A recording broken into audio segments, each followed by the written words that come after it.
opposing this mosque. I'll introduce myself. My name is Ilene Walsh. My son was firefighter Michael Brennan, Ladder 4, Engine 54, Battalion 9, New York City.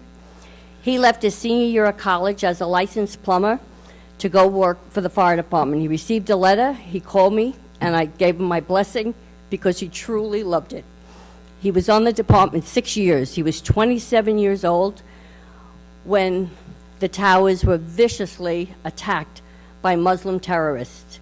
And he also, my youngest daughter is here, and she probably is not aware of this because my husband and I and my ex-husband and his wife chose not to have the children know when his remains were returned.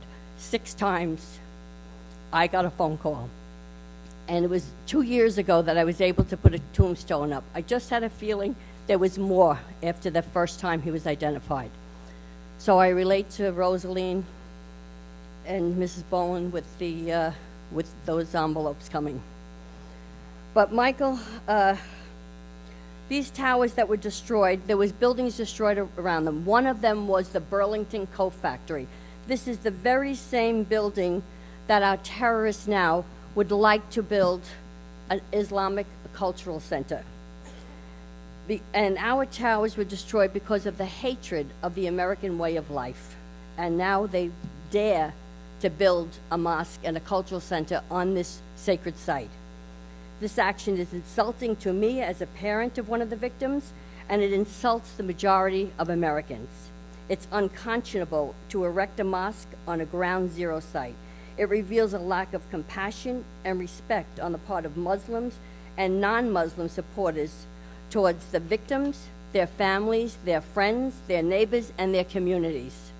Supporters would have you believe this is about religion. It is not. Since 9/11, many mosques have been built. At least 30% of the mosques in America have been built since 9/11 without objection or incident. This is about location, location, location.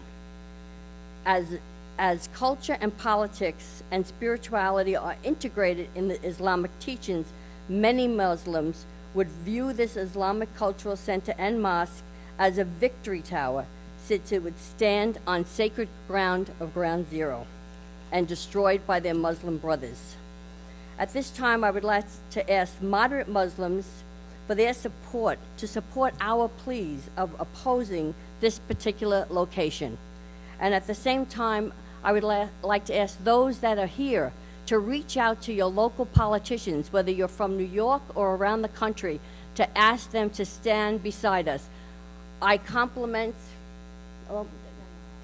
Dan O'Halloran, who was here. I'm from Queens, and I spoke with my local councilman. Behind the scenes, he opposes this. Not one would stand up beside us. So Dan O'Halloran, I congratulate him for being here with us, and it's a wonderful thing.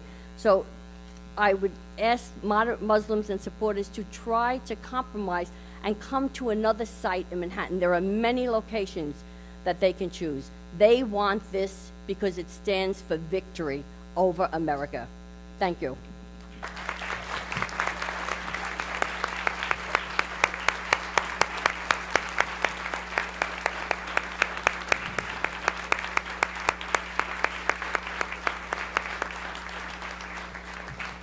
I'd like you to hear from Rosa Leonetti. She's a warrior. She spoke at my rallies. She's smart girl politics. I can't thank her enough for the work that she's done, and I'm sorry that we ran so long. Rosa, I have to get back to the booth duty.